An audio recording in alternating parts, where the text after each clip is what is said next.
ಯಾವುದು ಕಂಡೀಷನ್ ಇಲ್ಲದೆ ನೀರು ಕೊಡ್ತಾ ಇದ್ರು. ಇವತ್ತು 170 ಇದ್ರು ಕೂಡ ನಾವು ಪ್ರತಿಭಟನೆ ಮಾಡಿ ನಮ್ಮ ನೀರನ್ನು ನಾವು ತಗೊಳ್ಬೇಕು ಅನ್ನೋಂತ ಮಾತನ್ನು ಹೇಳಿದ್ರು.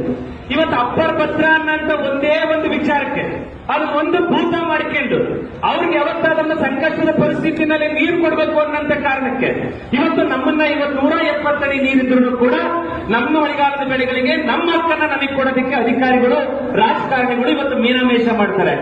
ನೀವೇನು ಇವತ್ತು ರೈತರು ಇವತ್ತು ಬಹಳಷ್ಟು ವಯಸ್ಸಾಗೈತಿ ಹಿರಿಯರು ಇವ್ರು ಯಾರ ಒಳ್ಳೇದಕ್ಕೆ ಇವತ್ತು ಮೀಟಿಂಗ್ ಕರೆದಿಲ್ಲ. ನಮ್ಮೆಲ್ಲರ ಒಂದು ಹಿತಕ್ಕೆ, ನಮ್ಮೆಲ್ಲರ ಆರ್ಥಿಕ ಸಬಲೀಕರಣಕ್ಕೆ, ನಮ್ಮೆಲ್ಲರ ಕುಟುಂಬದ ಒಂದು ಜೋಪಾನಕ್ಕೋಸ್ಕರ ಇವತ್ತು ಹಿರಿಯರು ಹೋರಾಟ ಮಾಡ್ತಾ ಇದ್ದಾರೆ. ಆದಂತ ಹೋರಾಟಗಾರರು ಕರೆದಿರ್ತಕ್ಕಂಥ ಸಭೆಗೆ ಇವತ್ತು ನಾವು ನಿರ್ಲಕ್ಷ್ಯದಿಂದ ಬೆರಳೆಣಿಕೆ ಅಷ್ಟು ಜನರು ಬಂದ್ರೆ ನಾವು ಯಾವುದೇ ವಿಚಾರ ಆಗಿರ್ಲಿ ಮಗು ಹತ್ರನೇ ತಾಯಿ ಆಗ್ಬಿಡಿಸೋದು.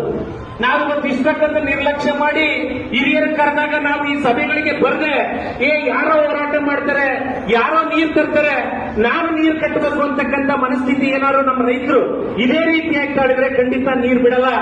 ನಿಮಗೆ ಗೊತ್ತಿಲ್ಲ, ಬೇರೆ ಬೇರೆ ರಾಜಕೀಯ ಷಡ್ಯಂತ್ರದಿಂದ ನಮ್ಮ ರಾಜಕಾರಣಿಗಳಿಗಿಂತಲೂ ನಮ್ಮ ಅಕ್ಕಪಕ್ಕದ ಜಿಲ್ಲೆ ರಾಜಕಾರಣಿಗಳು ಬಹಳಷ್ಟು ಪ್ರಭಾವಶಾಲಿ ಇದ್ದಾರೆ. ನಮ್ಮ ನೀರನ್ನ ಕಿತ್ಕೊಂಡು ನಿಮ್ಗೆ ಯಾಕೆ ಗೊತ್ತಿಲ್ಲದಂಗೆ ರಾತ್ರೋರಾತ್ರಿ ಒಯ್ಯೋದಿಕ್ಕೂ ಕೂಡ ಅಷ್ಟೊಂದು ಶಕ್ತಿಶಾಲಿ ಇದ್ದಾರೆ. ಈಗ ಒಂದು ವಾರಗಳ ಹಿಂದೆ ಅಪ್ಪರ್ ಭದ್ರಾದೊಳಗೆ ಸುಮಾರು 2-3 ದಿವಸಗಳ ಕಾಲ ರಾತ್ರಿ ನೀರು ಬಿಟ್ಟಿದ್ದಾರೆ. ಯಾಕೆ ಅಂತ ಪ್ರಶ್ನೆ ಮಾಡಿದ ಸಂದರ್ಭದಲ್ಲಿ ಇಲ್ಲ ನಾವೊಂದು ಟ್ರಯಲ್ ಮಾಡಿ ಯಾವುದು ಕಂಡೀಷನ್ ಇಲ್ಲದೆ ನೀರು ಕೊಡ್ತಾ ಇದ್ರು. ಇವತ್ತು 170 ಇದ್ರು ಕೂಡ ನಾವು ಪ್ರತಿಭಟನೆ ಮಾಡಿ ನಮ್ಮ ನೀರನ್ನು ನಾವು ತಗೊಳ್ಬೇಕು ಅನ್ನೋಂತ ಮಾತನ್ನು ಹೇಳಿದ್ರು. ಇವತ್ತು ಅಪ್ಪರ್ ಭದ್ರಾ ಅನ್ನೋಂತ ಒಂದೇ ಒಂದು ವಿಚಾರಕ್ಕೆ ಅದು ಒಂದು ಭೂತ ಮಾಡಿಕೊಂಡು ಅವ್ರಿಗೆ ಯಾವತ್ತಾದನ್ನ ಸಂಕಷ್ಟದ ಪರಿಸ್ಥಿತಿನಲ್ಲಿ ನೀರು ಕೊಡಬೇಕು ಅನ್ನೋಂತ ಕಾರಣಕ್ಕೆ ಇವತ್ತು ನಮ್ಮನ್ನ 170 ಅಡಿ ನೀರಿದ್ರು ಕೂಡ ನಮ್ಮ ಮಳೆಗಾಲದ ಬೆಳೆಗಳಿಗೆ ನಮ್ಮ ಹಕ್ಕನ್ನ ನಮಗೆ ಕೊಡೋದಕ್ಕೆ ಅಧಿಕಾರಿಗಳು ರಾಜಕಾರಣಿಗಳು ಇವತ್ತು ಮೀನಾಮೇಷ ಮಾಡ್ತಾರೆ.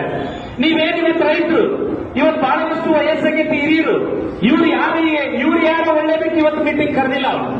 ನಮ್ಮೆಲ್ಲರ ಒಂದು ಹಿತಕ್ಕೆ, ನಮ್ಮೆಲ್ಲರ ಆರ್ಥಿಕ ಸಬಲೀಕರಣಕ್ಕೆ, ನಮ್ಮೆಲ್ಲರ ಕುಟುಂಬದ ಒಂದು ಜೋಪಾನಕ್ಕೋಸ್ಕರ ಇವತ್ತು ಹಿರಿಯರು ಹೋರಾಟ ಮಾಡ್ತಾ ಇದ್ದಾರೆ. ಆದಂತ ಹೋರಾಟಗಾರರು ಕರೆದಿರ್ತಕ್ಕಂಥ ಸಭೆಗೆ ಇವತ್ತು ನಾವು ನಿರ್ಲಕ್ಷ್ಯದಿಂದ ಬೆರಳೆಣಿಕೆ ಅಷ್ಟು ಜನರು ಬಂದ್ರೆ ನಾವು ಯಾವುದೇ ವಿಚಾರ ಆಗಿರ್ಲಿ ಮಗು ಹತ್ರನೇ ತಾಯಿ ಆಗ್ಬಿಡಿಸೋದು.